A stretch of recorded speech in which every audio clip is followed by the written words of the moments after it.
আমি সব জায়গায় বলি এই দেশে বড় গলায় কথা বলবো আমরা, কারণ এই দেশের প্রকৃত মালিক আমরা।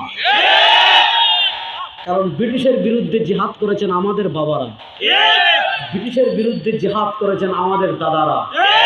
সুতরাং আপনি ঘরে বসে চুপ করে জিকির করবেন আর এ সমাজের নেতৃত্ব দিবে ফাসিক, ফুজ্জার, চেলতুর, গমচুর, আপনার রডের বদলে বাঁশ দিয়ে মানুষের টাকা আত্মসাৎকারী না।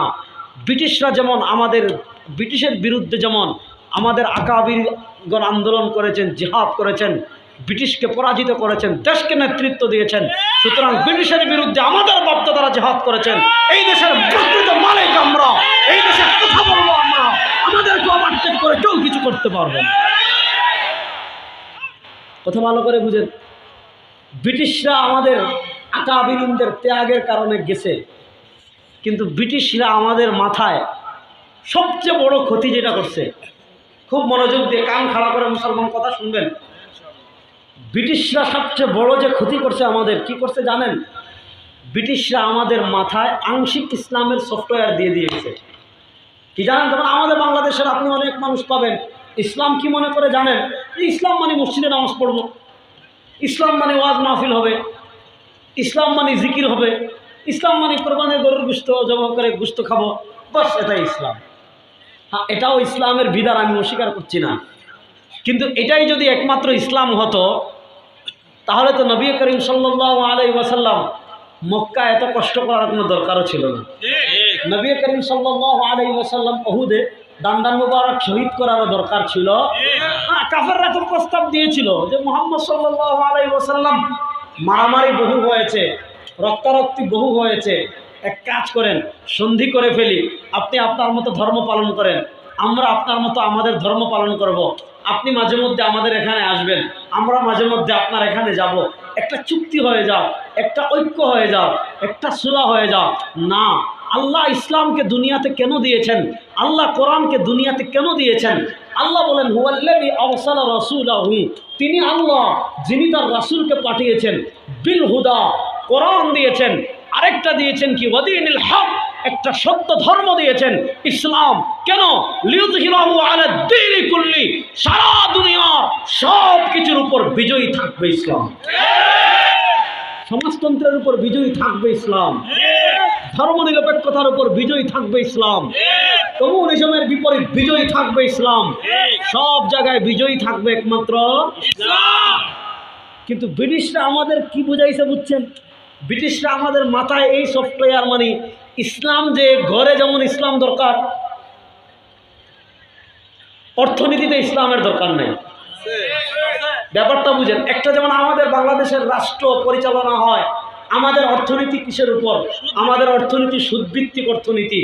আমি বগুড়ার মুসলমান, আপনাদের কাছে জানতে চাই, সুদ ইসলামে হালাল না হারাম? এবার বলেন, যেই দেশের অর্থনীতি চলে সুদের উপর, এই দেশের উপর আল্লাহর রহমত আসবে না গজব আসবে? এবার বলেন, অর্থনীতিতে ইসলাম প্রতিষ্ঠার প্রয়োজন আছে না নাই?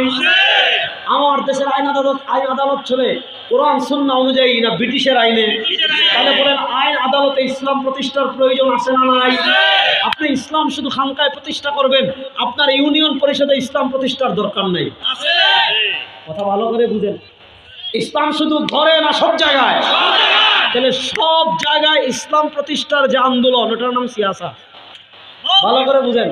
ঘরে যেমন ইসলাম প্রতিষ্ঠা আপনি নিজে করতে পারবেন, আপনার ঘরে যেমন ইসলাম লাগবে, আল্লাহ যে ইসলাম দিয়েছেন, ইন্নাদ দীনা ইনদাল্লাহিল ইসলাম, আল্লাহ যে বলেছেন ওয়া মান ইয়াবতাগি গায়রাল ইসলামি দীনান ফালান ইউকবালা মিন, ইসলাম ছাড়া অন্য কোনো ইজম পৃথিবীতে চলবে না। হ্যাঁ, তাদের মতো থাকবে, কিন্তু মুসলমানের নিকট একমাত্র ধর্মের নাম ইসলাম। বুঝলেন? আপনারা কথা বলেন না কেন? একমাত্র ধর্মের নাম ইসলাম। এই ইসলাম প্রতিষ্ঠা করার জন্য লিইয়ুযহিরাহু আলা দ্বীনি কুল্লি, নবী করিম সাল্লাল্লাহু আলাইহি ওয়াসাল্লামের 63 বছরের জীবন দেখেন। ইসলামের প্রশ্নে নবী করিম সাল্লাল্লাহু আলাইহি ওয়াসাল্লামকে আল্লাহ রাব্বুল আলামিন যে মিশন দিয়েছিলেন, ইয়া আইয়ুহাল মুদ্দাসসির কুম ফাআনজির ওয়া রাব্বাকা ফাকাব্বির ওয়া সিয়াবাকা ফাতাহির। আল্লাহ প্রথম মেসেজ দিয়েছিলেন, ও হাবিব, আপনি দুনিয়াতে যান, দুনিয়াতে আবু জাহলের সাম্রাজ্য চলে, দুনিয়াতে উতবার ক্ষমতা চলে, দুনিয়াতে সাইবার ক্ষমতা চলে, দুনিয়াতে মুগীরার ক্ষমতা চলে, দুনিয়াতে গায়রুল্লাহর ক্ষমতা চলে। ও আমার হাবিব, আপনি দুনিয়াতে ঘোষণা করে দেন, ইয়া আইয়ুহাল মুদ্দাসসির মুদাসসির কুম ফাআনযির ওয়া রাব্বাকা ফাকাব্বির। আপনি পৃথিবীর মানুষকে এক মেসেজ দিয়ে দেন, আপনি পৃথিবীর মানুষকে একটা বার্তা দিয়ে দেন, দুনিয়াতে কোনো গায়রুল্লাহ তোমাদের ইলাহ হতে পারে না, দুনিয়াতে কোনো গায়রুল্লাহ তোমাদের রব হতে পারে না, তোমাদের রব একমাত্র লা ইলাহা ইল্লাল্লাহ। জোর লাগান না, আমাদের স্লোগান একটা লা ইলাহা ইল্লাল্লাহ। দেখেন খুব ভালো করে পয়েন্টটা বুঝেন। আল্লাহ রাব্বুল আলামিন দুনিয়াতে যত নবী পাঠিয়েছেন, আল্লাহ রাব্বুল আলামিন দুনিয়াতে যত রাসূল পাঠিয়েছেন, সব নবী এবং রাসূলের মৌলিক দাওয়াত ছিল একটা। আল্লাহ রাব্বুল আলামিন পবিত্র কোরআনে বলেন, ওয়া মা আরসালনা মিন ক্বাবলিকা মির রাসূলিন ইল্লা নূহী ইলাইহি আন্নাহু লা ইলাহা ইল্লা আনা ফা'বুদুন। সব নবী নূহ আলাইহিস সালাতু ওয়াস সালাম এক মেসেজ দিয়েছেন, ইব্রাহিম আলাইহিস সালাম এক মেসেজ দিয়েছেন, ঈসা এক মেসেজ দিয়েছেন, মূসা এক মেসেজ দিয়েছেন, ইউসুফ এক মেসেজ দিয়েছেন। সব জায়গায় তারা বলেছিলেন না, কোনো মানুষ তোমাদের রব হতে পারে না, কোনো নেতা তোমাদের রব হতে পারে না, চন্দ্র তোমাদের রব হতে পারে না, সূর্য তোমাদের রব হতে পারে না, গরু তোমাদের রব হতে পারে না, পাথর তোমাদের রব হতে পারে না। সব নবীদের মেসেজ একটা ছিল, লা ইলাহা ইল্লাল্লাহ। জোরে বলেন না, লা ইলাহা ইল্লাল্লাহ। দেখেন, আপনি দেখেন মুসা আলাইহিস সালামের ঘটনা দেখেন, সুলাইমান আলাইহিস সালামের ঘটনা দেখেন, মুহাম্মদুর রাসূলুল্লাহ সাল্লাল্লাহু আলাইহি ওয়াসাল্লামের ঘটনা দেখেন। হযরত ইব্রাহিম আলাইহিস সালাম নমরুদের ক্ষমতাও চাননি, নমরুদের কাছে টাকাও চাননি, নমরুদের কাছে রাষ্ট্রের কিছুই চাননি, শুধু একটা দাওয়াত দিয়েছিলেন যে হে নমরুদ, তুমি মানুষের রব হতে পারো না, লা ইলাহা ইল্লাল্লাহ, আমাদের রব একমাত্র আল্লাহ। বলেন না, জোরে বলে আল্লাহ, আমাদের রব একমাত্র আল্লাহ। দেখেন ইব্রাহিম আলাইহিস সালাম আল্লাহর একত্ববাদের দাওয়াত দিয়েছেন।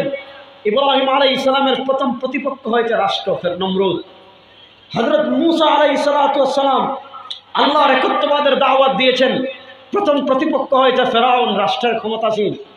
নবী করিম সাল্লাল্লাহু আলাইহি ওয়াসাল্লাম ইসলামের দাওয়াত দেওয়া শুরু করেছেন, প্রথম প্রতিপক্ষ হয়েছে আবু জাহালরা, তারাও মক্কার ক্ষমতাধর।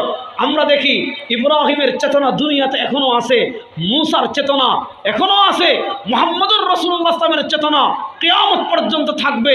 নমরুদ নয়, ফেরাউন নয়, আবু জাহাল নয়, আজকেও যারা নমরুদের মতো, ফেরাউনের মতো, আবু জাহালের মতো আলেমদেরকে জুলুম করে, আলেমদেরকে রক্তাক্ত করে মনে করেছেন ইসলামকে মিটিয়ে দিবেন, আপনারা ধ্বংস হয়ে যাবেন। ইসলাম আছে।